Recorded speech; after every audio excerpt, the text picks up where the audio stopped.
3,000 years ago, when the world was young and gods walked among mortals, a blind poet sat down and spun the greatest war story ever told. Not some sanitized tale of heroic knights and damsels in distress, mate. This was the real deal.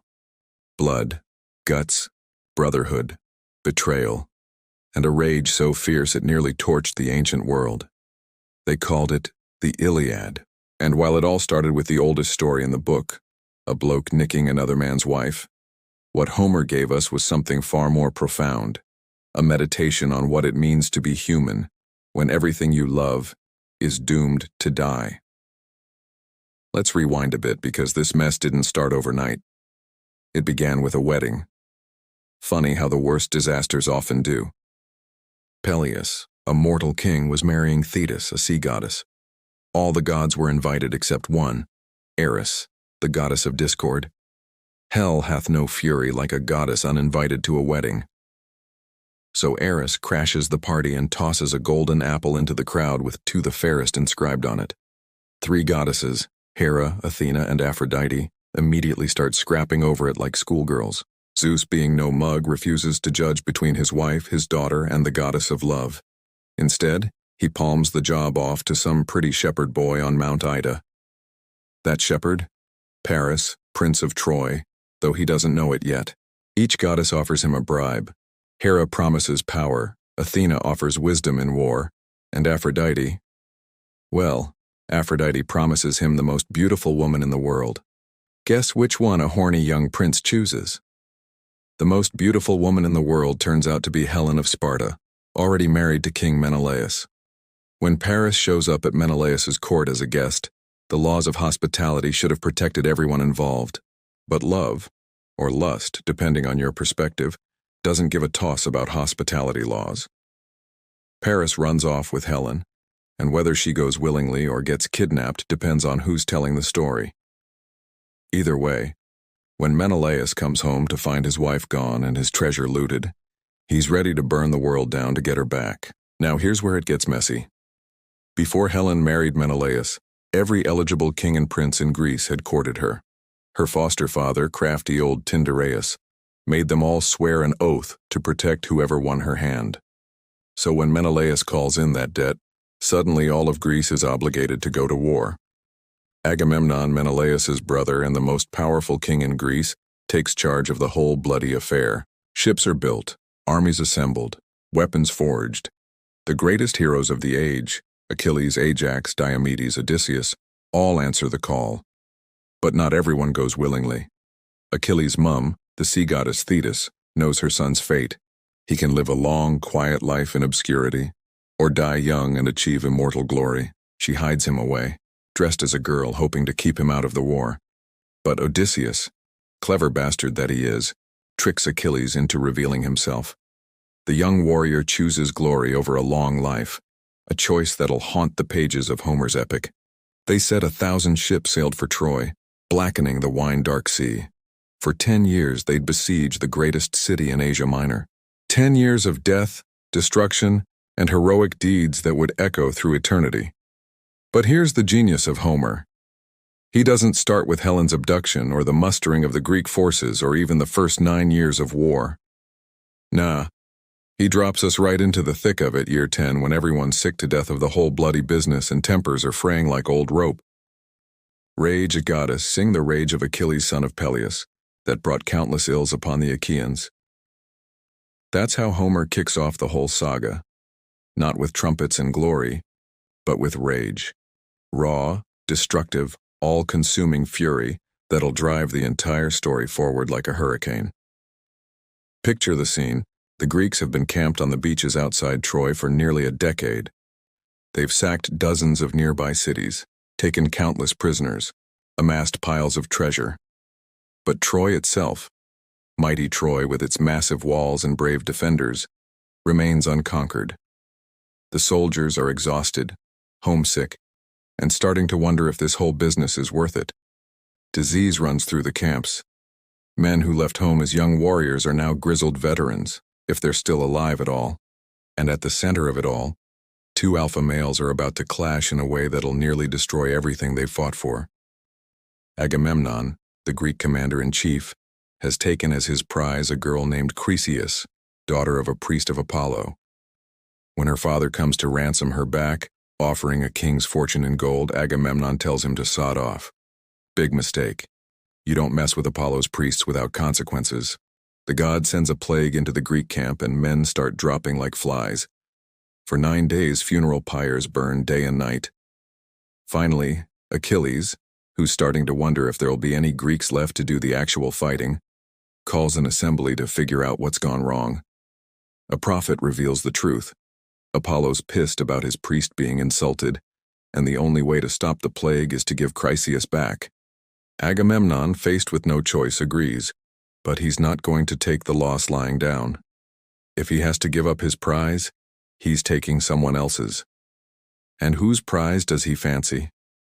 Briseis, the girl awarded to Achilles. Now understand what's happening here.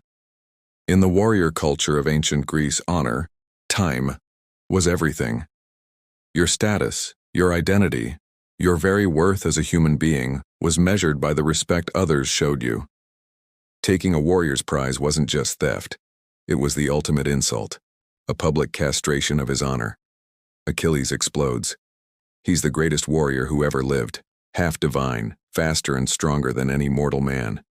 He's single-handedly been carrying this war on his shoulders, and now his own commander is treating him like some nobody. The disrespect is unbearable. For a moment, just a moment, Achilles' hand goes to his sword. He could kill Agamemnon right here, right now, end this humiliation in blood. But Athena, goddess of wisdom, appears to him, invisibly to everyone else, and talks him down. Violence against his own king would dishonor him even more. Instead, Achilles does something worse than murder. He withdraws from the war. He and his Myrmidons, the most feared fighting force in the Greek army, will sit this one out. Let's see how Agamemnon manages without his greatest weapon. It's a decision that'll cost thousands of lives on both sides. With Achilles sulking in his tent like a teenager who's been grounded, the balance of power shifts dramatically. The Trojans, who've been on the defensive for 9 long years, suddenly sense weakness. And leading their resurgence is a man who might be the most admirable character in the entire epic, Hector, eldest son of King Priam. If Achilles is rage incarnate, Hector is duty personified. He didn't start this war. That was his pretty boy brother Paris and his stolen bride. He knows deep down that Troy is doomed, that the city he loves will fall and burn. The gods have shown him glimpses of the future, and they're not pretty. But he fights anyway, because that's who he is. Hector is everything a hero should be. Brave but not reckless, strong but not cruel, a loving husband and father who also happens to be the finest warrior in Asia. When he walks through Troy's streets, people cheer. When he takes the field, his enemies tremble. He's the wall that's kept the Greeks from Troy's gates for a decade. Homer gives us a scene that shows exactly who Hector is. Before a major battle, he goes home to see his wife Andromache and their infant son, Astyanax. Andromache begs him not to go out and fight. She's already lost her father and brothers to Achilles' spear, and she can't bear to lose her husband too. Hector's response cuts to the heart of what honor means in this world. I would die of shame before my fellow Trojans and their wives if I cowered like a weakling and avoided battle. And my heart won't let me do it, for I have learned to be valiant always and to fight among the foremost Trojans, winning great glory for my father and myself. When he reaches for his son, the baby cries, frightened by the horsehair plume on Daddy's helmet. Hector laughs, removes the helmet, and holds his child. He prays to the gods. Zeus and you other immortals, grant that this child of mine may be as I am, preeminent among Trojans, as strong and brave as I, and may he rule mightily over Troy. And let people say of him as he returns from war, he is far better than his father. It's heartbreaking, because we know this child will never grow up, never become a warrior, never rule Troy. The city his father dies defending will be razed to the ground, its people killed or enslaved. But Homer shows us this moment of tenderness to remind us what's at stake. Not just glory or treasure, but families, love, the simple human desire to protect what matters most. Meanwhile, up on Mount Olympus, the gods are taking sides like it's some cosmic football match. This isn't just a human war anymore. It's become a divine proxy conflict that threatens to tear the heavens apart. Hera and Athena back the Greeks, still nursing grudges from that beauty contest judged by Paris. Aphrodite supports Troy naturally, since she's the one who started this whole mess. Apollo, god of prophecy and plague, favors the Trojans too. Ares, the god of war, can't make up his mind and keeps switching sides depending on which army's doing better at the moment. And Zeus? Zeus sits on his throne, lord of gods and men, and tries to stay neutral. He owes Thetis a favor. She once saved him from a rebellion by other gods. And she's asked him to help the Trojans until Agamemnon makes proper amends to her son Achilles. It's a request that puts the king of the gods in an impossible position. The divine involvement adds layers of complexity to every battle. When a warrior makes an impossible shot or shows superhuman strength, it might be a god lending a hand. When someone trips at a crucial moment or their weapon breaks, divine interference could be to blame. The heroes fight with skill and courage, but they're also pawns in a larger game played by immortal beings with their own agendas. Homer shows us gods who are petty, jealous, and all too human in their emotions, despite their immortal power. They bicker, they scheme, they play favorites. Hera gets Zeus drunk and seduces him to distract him from the war. Aphrodite gets wounded in battle and runs crying to Daddy Zeus like a spoiled child. Even the mighty Zeus can't control everything. Fate itself stands above the gods, and some things are written in stone. Without Achilles, the Greek war effort starts falling apart like a house of cards. The man they called the best of the Achaeans wasn't just their greatest fighter. He was their inspiration, their symbol, their ace in the hole. With him gone, doubt creeps into every heart. Agamemnon tries to rally his forces, but you can see the fear in his eyes. He even offers to give back Briseis and shower Achilles with gifts if he'll return to battle, but the young hero's pride won't let him accept. The insult cuts too deep, the wound to his honor too severe. Hector, sensing opportunity, leads the Trojans out from behind their walls for the first time in years. These aren't desperate defensive actions anymore. These are full-scale assaults designed to drive the invaders back into the sea. The Greeks, who've grown comfortable in their superiority, suddenly find themselves fighting for their lives. The battles Homer describes are brutal, visceral, nothing like the clean sword fights of Hollywood movies. Men die screaming, blood soaks the earth, vultures circle overhead waiting for the feast to begin. Spears punch through bronze armor, swords cleave skulls in half, arrows find gaps in shields and bury themselves in flesh. But it's not all gore and violence. Homer has an eye for the small details that make war real. A warrior stopping to strip armor from a corpse, only to be killed himself by the dead man's friend. A young soldier calling for his mother as he dies. Veterans sharing a drink and swapping stories between battles, knowing they might not see another sunset. We meet heroes on both sides who become real people under Homer's pen.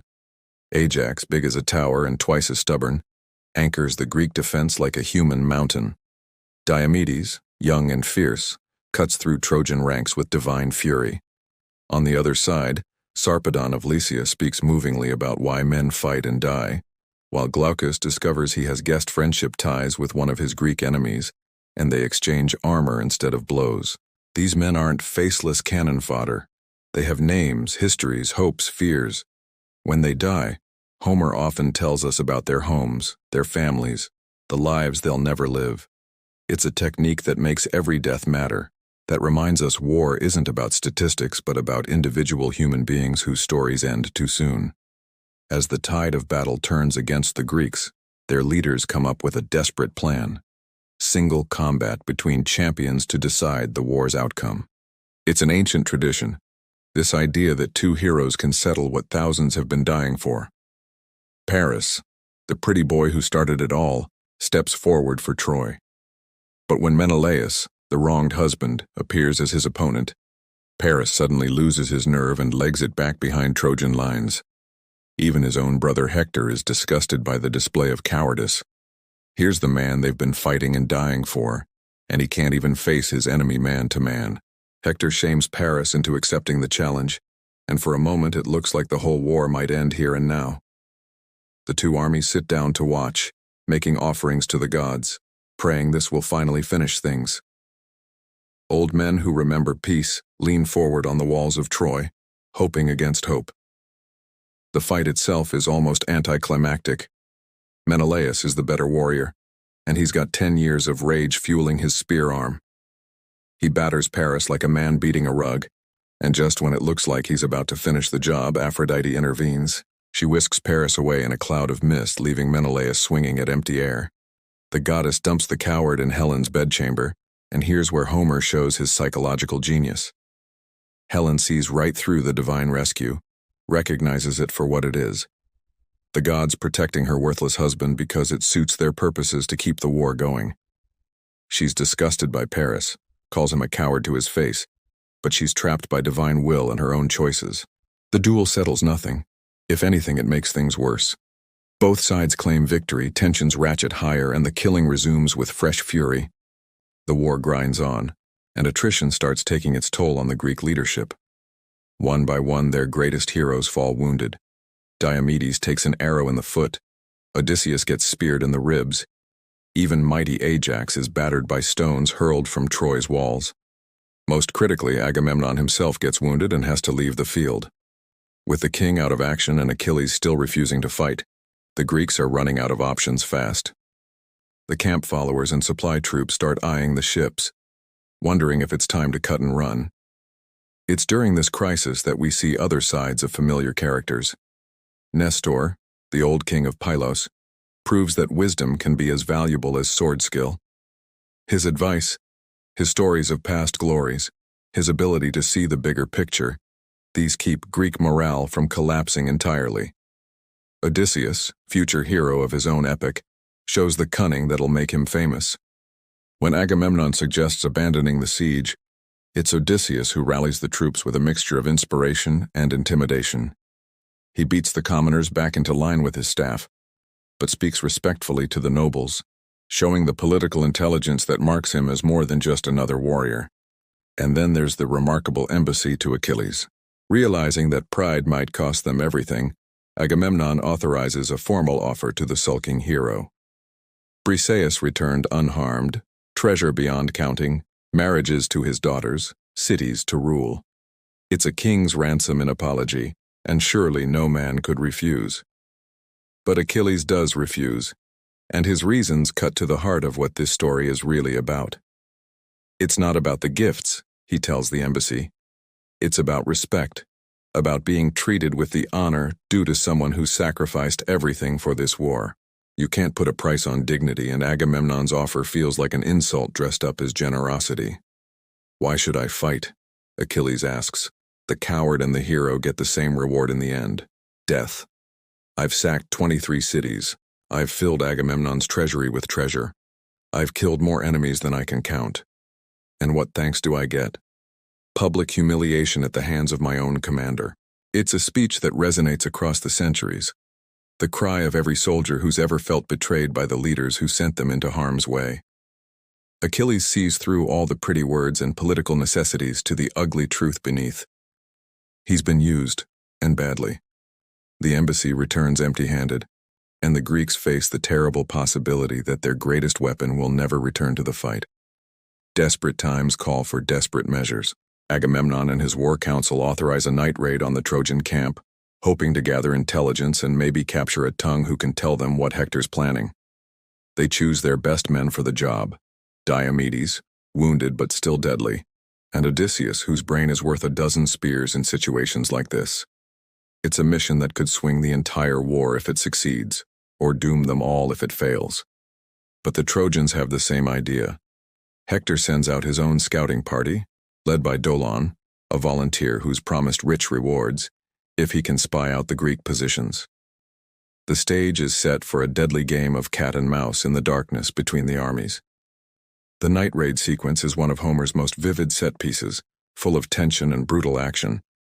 Odysseus and Diomedes capture Dolon, torture information out of him, then kill him despite his pleas for mercy. It's a reminder that war makes monsters of even the noblest men, that survival often trumps honor when push comes to shove. Using Dolon's intelligence, the two heroes infiltrate the camp of Rhesus, a Thracian king who's just arrived with reinforcements for Troy. They slaughter Rhesus and 12 of his men in their sleep, steal his famous horses, which prophecy says could make Troy invincible if they drink from the Trojan river, and escape into the night like shadows. It's a tactical victory for the Greeks, but a moral defeat in some ways. The slaughter of sleeping men, however militarily necessary, sits uneasily with the heroic ideal. Homer doesn't judge his characters, but he makes sure we see the full cost of war, not just in lives but in souls. With their leadership decimated and Achilles still absent, the Greeks are pushed back from the plains of Troy almost to their own ships. What started as a siege has become a desperate defense of their own camp. The war that was supposed to be over in a few months has turned into an existential struggle for survival. Hector, sensing final victory within reach, leads assault after assault against the Greek fortifications. The man who once fought defensively to protect his city has transformed into an engine of destruction, cutting down enemies like wheat before the scythe. Divine favor shines on him. Apollo himself has promised the Trojans will reach the Greek ships. The battle for the wall is epic in scope and intimate in detail. Homer shows us individual acts of heroism and cowardice, moments where single warriors hold gates against dozens of enemies, scenes where friends die in each other's arms. The palisades built to protect the Greek camp become a killing ground where heroes are made and broken. Ajax stands out like a colossus, his massive shield and tower-like frame anchoring the defense. When Trojans break through in one sector, big Ajax is there, his spear reaching out like death itself to drive them back. When arrows fall like rain, his shield becomes shelter for half a dozen men. He's not the fastest or the prettiest of the Greek heroes, but by God he's reliable as sunrise. But even Ajax can't be everywhere at once. Bit by bit the Trojans gain ground, pushing the Greeks back toward their ships. If those ships burn, the war is over. There'll be no way home, no escape from Trojan vengeance. 10 years of warfare will end in massacre on the beaches where it all began. As the Greeks face annihilation, one man watches from the sidelines with growing anguish. Patroclus, Achilles' closest friend and possibly his lover, can't stand to see his countrymen slaughtered while he sits idle. The screams of wounded men, the smoke from burning fortifications, the very real possibility of total defeat, and it all weighs on him like stones. Patroclus is everything Achilles is not in this moment: compassionate, selfless, willing to put the common good above personal grievance. While Achilles burns with rage at his treatment by Agamemnon, Patroclus burns with pity for the ordinary soldiers who are paying the price for their leader's pride. He goes to Achilles with tears streaming down his face, begging his friend to relent. "If some prophecy holds you back from battle," he says, "at least let me fight in your place. Let me wear your armor, lead your Myrmidons. The Trojans will think you've returned, and that might be enough to save our people." It's a desperate plan, but desperate times call for desperate measures. Achilles, moved by his friend's tears but still too proud to fight himself, agrees, but with strict conditions. "Drive the Trojans back from the ships, then come home," he orders. "Don't try to be a hero.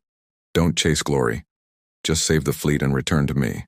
But Achilles knows, even as he gives these orders, that asking a warrior not to seek glory is like asking fire not to burn. Still, he helps Patroclus don the famous armor that strikes fear into every Trojan heart, the shield crafted by gods, the helmet with its horsehair plume, the spear that has never missed its mark. As Patroclus prepares for battle, Achilles offers a prayer to Zeus. "Grant that my dear friend may win glory, that his courage may shine before all men, and that he may return safely to the ships when he has driven away the enemy." It's a prayer that will be answered in the cruelest possible way. Patroclus will indeed win glory, but at a cost that will shatter Achilles' world. When Patroclus leads the Myrmidons into battle wearing Achilles' armor, the effect is electric.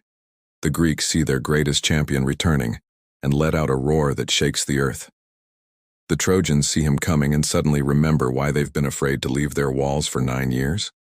The psychological impact is immediate and devastating. Trojan formations that had been advancing with confidence suddenly waver, and break. Men who'd been heroes moments before turn and run like rabbits. The sight of that distinctive armor, that famous spear, that unmistakable bearing, it seems to confirm every Trojan's worst nightmare. Achilles is back. Patroclus fights like a man possessed, cutting through enemy ranks with divine fury. For a while, you could almost believe it really is Achilles' return to the field. The impersonation is perfect. The same aggressive tactics, the same relentless pressure, the same aura of invincibility that's made the real Achilles a legend. The Trojans fall back in disorder, their carefully planned offensive collapsing into panic-stricken retreat. Men throw down their weapons and run for Troy's walls. Officers abandon their posts. Even veteran warriors, men who've faced death 1,000 times, lose their nerve when confronted with what they think is the son of a goddess in full fury. Patroclus drives them back from the ships, saves the Greek fleet, completes his assigned mission, but success goes to his head like strong wine. Instead of following Achilles' orders to return, he keeps pushing forward, drunk on glory, high on the thrill of victory. He forgets he's not actually Achilles, just a mortal man in a god's armor. The slaughter that follows is horrific even by Homeric standards. Patroclus kills Sarpedon, Zeus's own son, in single combat. When the king of the gods sees his child fall, he weeps tears of blood that rain down on the battlefield. It's a moment that reminds us even gods can grieve, even immortals can lose what they love. But Patroclus's greatest triumph becomes the seed of his doom. By killing Sarpedon, he draws the attention of Apollo, who's been watching the battle with growing alarm. The god realizes this isn't actually Achilles. The fighting style is similar but not identical. The divine aura is missing. Something indefinable is wrong. Apollo, protector of Troy and enemy of the Greeks, decides to intervene directly. As Patroclus storms toward Troy's walls, drunk on victory and deaf to the warnings of wiser men, the god strikes him from behind. Not with visible force, but with divine power that strips away his strength and addled his wits. The famous armor falls from Patroclus's body like autumn leaves. The helmet rolls in the dust. The spear that never missed breaks in his hands. Suddenly, he's just a mortal man, exposed and vulnerable, standing alone among enemies who've figured out they've been had. That's when Hector spots him. The Trojan prince has been rallying his men, trying to stem the rout, and now he sees his chance for redemption. This isn't the real Achilles. The movements are wrong. The reflex is too slow. The divine protection absent. This is just another Greek warrior who's bitten off more than he can chew. The fight between Hector and Patroclus is brutally one-sided. Without Achilles' divine gifts, without the protection of the gods, Patroclus is simply overmatched. He's a good warrior, maybe even a great one, but Hector is in a different league entirely. The Trojan prince cuts him down with almost contemptuous ease. As Patroclus lies dying, he manages one last prophecy. You too will die soon, Hector. Already death and powerful fate are standing beside you to be killed by the hands of Achilles. It's the kind of prophetic death speech that runs through Homer's epic, the idea that dying men can see truth hidden from the living. Hector strips the famous armor from Patroclus's corpse, armor that belongs to Achilles, armor crafted by gods, armor that's become a symbol of divine favor and mortal pride. Then he does something that seals his own doom. He puts it on, wearing his enemy's identity like a second skin. The irony is deliberate and devastating. By taking Achilles' armor, Hector makes himself a target for the demigod's vengeance. He's marked himself for death as surely as if he'd painted a bullseye on his chest. When word reaches Achilles that Patroclus is dead, killed while wearing his armor and leading his men, something breaks inside the young hero. Not just his heart, but his very soul. The rage he felt toward Agamemnon was nothing compared to this. This is grief transformed into fury, love twisted into vengeance, pride reshaped into something far more dangerous: purpose. Achilles' scream of anguish carries across the battlefield, and even the bravest warriors pause in their fighting. It's not human, that sound. It's the howl of a wounded animal, the cry of a god in agony, the death song of everything gentle and compassionate in Achilles' nature. His mother, Thetis, rises from the depths of the sea when she hears that terrible sound. She knows what it means, what's coming next. Her son has made his choice. Not the choice between a long, peaceful life and a short, glorious one, but the choice between remaining human and becoming something else entirely. "Give me armor," Achilles tells her, his voice flat and cold as winter's sea. "The finest that ever was forged, because I'm going to kill Hector, and then I'm going to die." Thetis weeps because she knows it's true. The fates have woven this moment into the fabric of reality itself. Her beautiful son, the child she tried so hard to protect, has chosen vengeance over life, glory over love. There's no talking him out of it, no bargaining with destiny. She goes to Hephaestus, the divine smith, and begs him to forge new armor for her son. What he creates is beyond description, not just weapons and protection, but works of art that tell the story of life itself. On the shield, he depicts cities at peace and cities at war, farmers harvesting grain, shepherds tending flocks, young people dancing at festivals, judges settling disputes, all of human existence wrought in imperishable metal. It's fitting that Achilles' final armor should show him what he's choosing to leave behind. Every scene on that shield represents something he'll never experience. Peace, marriage, children, old age, the quiet satisfactions of a life well lived. By choosing vengeance, he's choosing to remain forever frozen at this moment of rage and grief. But first, before Achilles can face Hector, he has to make peace with Agamemnon. Pride nearly destroyed them all, and both men know it. The reconciliation is awkward, formal, but necessary. They have bigger enemies than each other now. Agamemnon, faced with the reality of what his arrogance has cost, offers a public apology and massive compensation. Briseis is returned unharmed, along with treasure enough to buy a kingdom. It's more than generous. It's an admission of fault from a king who rarely admits error. Achilles accepts, but without grace or warmth. He's moved beyond caring about honor slights or material rewards. The only thing that matters now is killing the man who killed Patroclus. Everything else, politics, diplomacy, even basic human courtesy, has become irrelevant. When Briseis is brought back, she breaks into lamentation over Patroclus's body. The dead man had been kind to her, she says, had promised to convince Achilles to make her his lawful wife rather than just a prize of war. Even in death, Patroclus inspires love and loyalty from those who knew his gentle heart. The other Greeks want to feast, to celebrate their greatest champion's return to the field. But Achilles refuses all food, all drink, all comfort.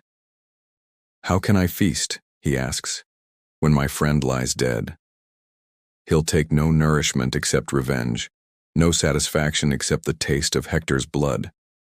When Achilles finally takes the field in his new divine armor, the very earth trembles beneath his feet.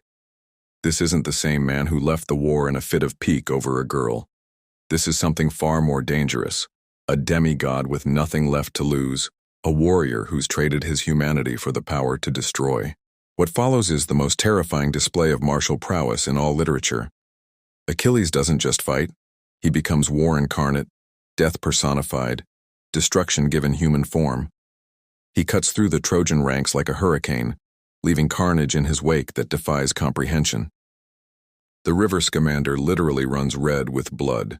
Corpses clog its channels. The god of the river itself rises up to protest this defilement, sending a flood to stop Achilles' rampage. But not even divine intervention can halt the son of Thetis now.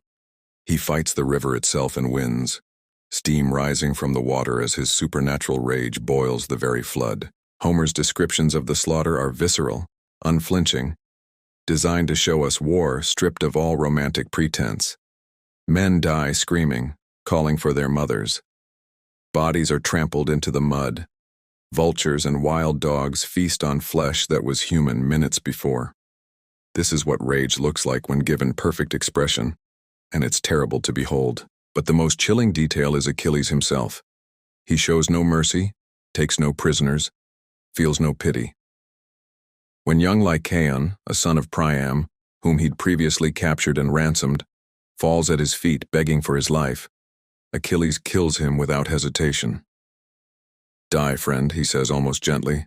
Patroclus too is dead, and he was better than you. This isn't justice. It's madness given divine sanction. Achilles has become something mythic and monstrous, a force of nature that destroys everything in its path. The gods themselves come down from Olympus to watch the carnage, some horrified, others fascinated by this display of what mortal fury can achieve. Finally, inevitably, Achilles and Hector meet face to face outside the gates of Troy. The entire city watches from the walls. Men, women, children all holding their breath as their greatest protector prepares to face his ultimate nemesis. But when Hector sees Achilles approaching in his divine armor, blazing with supernatural wrath, courage fails him. For the first time in his life, Troy's bravest son turns and runs. It's not cowardice exactly. It's the rational fear of a mortal man confronted by something that's transcended mortality. 3 times Achilles chases Hector around the walls of Troy, neither able to catch the other. The whole world seems to hold its breath.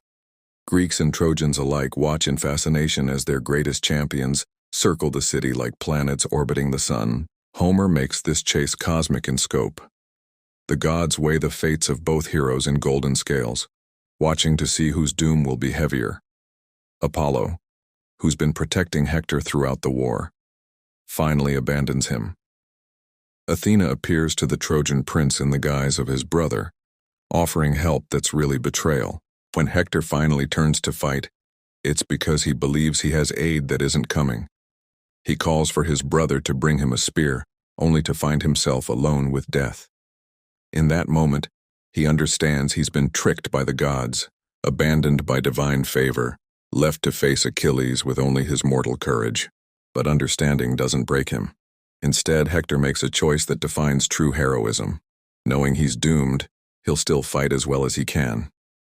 "Let me at least not die without a struggle," he says, "but after doing some great deed that men yet to be born shall hear of." The fight between Achilles and Hector is the climax toward which the entire epic has been building. These are the 2 greatest warriors of their age, representatives of opposing civilizations, champions of incompatible worldviews. In a sense, the whole war comes down to this single combat. But it's not really a fair fight. Achilles has divine armor, supernatural speed, the strength of a demigod.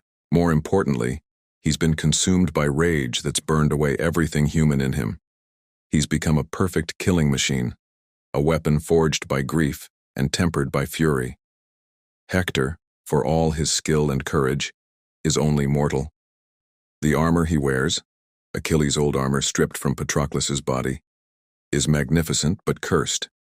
He knows it, fights bravely anyway, but mortal courage can only do so much against divine wrath. The end comes quickly. Achilles, with Athena's help, spots the one gap in Hector's armor, a place at the throat where the plates don't quite meet. His spear finds that tiny target with perfect precision, and Troy's greatest defender falls in the dust outside his city's gates. As Hector dies, he makes one final request. "I beg you by your life and your parents, do not let the dogs feed on me by the Greek ships. Accept the bronze and gold my father will offer, and give my body back so the Trojans may bury me." Achilles' response reveals how far he's fallen from anything recognizably human. "Don't talk to me about parents, you dog. I wish my heart would let me carve up your flesh and eat it raw for what you've done to me. Nothing will keep the dogs and birds from you. Not if they weighed out 10 times your ransom, not if they promised me 20 times that." What Achilles does next shocks even the bloodthirsty Greeks. He pierces Hector's ankles, runs leather thongs through the wounds, and ties the body to his chariot. Then he drags Troy's greatest hero around the city walls while his parents and wife watch in horror from above. For 11 days, Achilles abuses Hector's corpse, dragging it around Patroclus's tomb each morning in a ritual of grief and rage that satisfies nothing. He holds elaborate funeral games for his friend, burns the body with honors fit for a king, but still the pain won't go away. Still the emptiness in his heart remains unfilled. The gods watch this desecration with growing disgust. Even Apollo, who favored Troy throughout the war, is appalled by Achilles' treatment of Hector's body. Finally, Zeus himself intervenes, sending Iris to tell Priam to go to the Greek camp and ransom his son's corpse. It's a mission that should be suicide. Priam is an old man venturing alone into an enemy camp full of warriors who've been killing his people for a decade. But grief makes men desperate and love makes them brave beyond all reason. The scene in Achilles' tent is one of the most powerful in all literature. King Priam, ruler of the greatest city in Asia, throws himself at the feet of his son's killer and begs for the right to bury his child. "I do what no man before me has ever done," he says. "I kiss the hands of the man who killed my son." In that moment, something breaks in Achilles. Not in a bad way, but like a fever finally breaking. He looks at this grieving old man and sees his own father, growing old and waiting for news of a son who will never come home. He sees the common humanity that connects all mortals, Greek and Trojan alike. For the first time since Patroclus died, Achilles weeps, not from rage or frustration, but from simple human sorrow. He weeps for his friend, for Hector, for all the young men who've died in this pointless war. He weeps for the father he'll never see again, for the peaceful life he's chosen to abandon. The two enemies, the killer and the father of the killed, sit together in Achilles' tent and share food, share stories, share the ancient human burden of loss and love. They speak of their families, their fears, their understanding that death comes to all mortals regardless of their station. It's a scene that redeems both men. Priam shows courage that surpasses any battlefield heroics, while Achilles rediscovers the compassion that rage had burned out of him. For one night, in the midst of the most brutal war ever fought, two enemies find their common humanity. Achilles agrees to return Hector's body and declares a truce for the funeral. He even promises safe conduct for Priam's return to Troy. The war will resume, they both know that. But for now there's peace between them, understanding born of shared grief. Troy's farewell to its greatest defender is magnificent and heartbreaking. The whole city turns out to mourn the man who gave his life defending them. Even Helen, the cause of all this suffering, speaks at Hector's funeral, praising him as the one Trojan who was never cruel to her, who treated her with kindness when others showed only contempt. But the most moving lament comes from Andromache, Hector's widow, who speaks not just of her personal loss but of Troy's doom. "My husband, you have died young and left me a widow in your house. Our son is still just a baby, the son you and I bore to our sorrow. I don't think he'll grow to manhood, for this city will be sacked first." She's right, of course. With Hector dead, Troy has lost its greatest protector. The city will fall, its people will be killed or enslaved, and their infant son Astyanax will be thrown from the walls to prevent him from growing up to avenge his father. The funeral isn't just for Hector, it's for Troy itself. And there, with Hector's funeral, Homer ends his tale. Not with the fall of Troy, not with Achilles' death, not with the Greeks' final victory. He ends it with an act of compassion, with enemies showing mercy to each other, with the recognition that all mortals share the same fate regardless of which side they fight for. So what does it all mean, this story of rage and grief, pride and fall, love and loss that survived 3,000 years? Why do we still read about Bronze Age warriors fighting over a woman who may never have existed? Because the Iliad isn't really about ancient Greece or the Trojan War, or even the specific characters Homer writes about. It's about us. About the rage that lives in every human heart, the pride that makes us do stupid things, the love that drives us to impossible acts of courage and sacrifice. Achilles' rage is our rage. The fury we feel when we're disrespected, dismissed, treated as less than we know we are. His grief is our grief. The unbearable pain of losing someone we can't live without. His choice between a long, peaceful life and a short, glorious one is the choice we all face in some form. Safety or significance, comfort or greatness, mere existence or something that might outlast our mortal span. Hector represents the tragic nobility of fighting for causes we know are doomed. Every parent who sacrifices for children, every soldier who defends his homeland, every person who does their duty despite personal cost. They're all Hector, standing against odds they can't overcome because standing itself has meaning. The war itself becomes a metaphor for the human condition.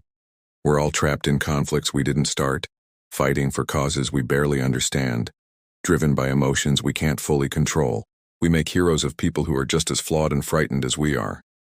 We tell ourselves stories about honor and glory to make sense of suffering that often has no meaning beyond the raw fact of mortality. But Homer also shows us something redemptive in all this carnage. In the end, it's not rage or pride or even courage that matters most. It's compassion. The moment when Achilles and Priam weep together, when enemies recognize each other's humanity, when mercy triumphs over vengeance, that's the real victory in the Iliad. The epic reminds us that our enemies are human too, that they love their families and fear death just as we do.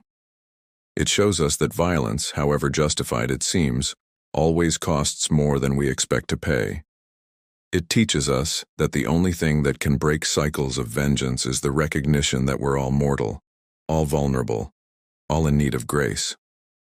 Homer knew something we're still learning, that heroes aren't perfect beings who never fail, or doubt, or feel fear. They're deeply flawed people who nonetheless choose to act with courage when courage is required. Achilles is selfish and prideful and cruel, but he's also capable of love so deep it drives him to sacrifice everything for revenge. Hector is noble and dutiful and brave, but he's also human enough to feel fear and run from a fight he knows he can't win. The Iliad gives us heroes we can believe in because they're not saints or gods.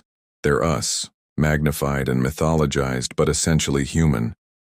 They feel the emotions we feel, face the choices we face, struggle with the same fundamental questions that have plagued humanity since we first became conscious of our own mortality.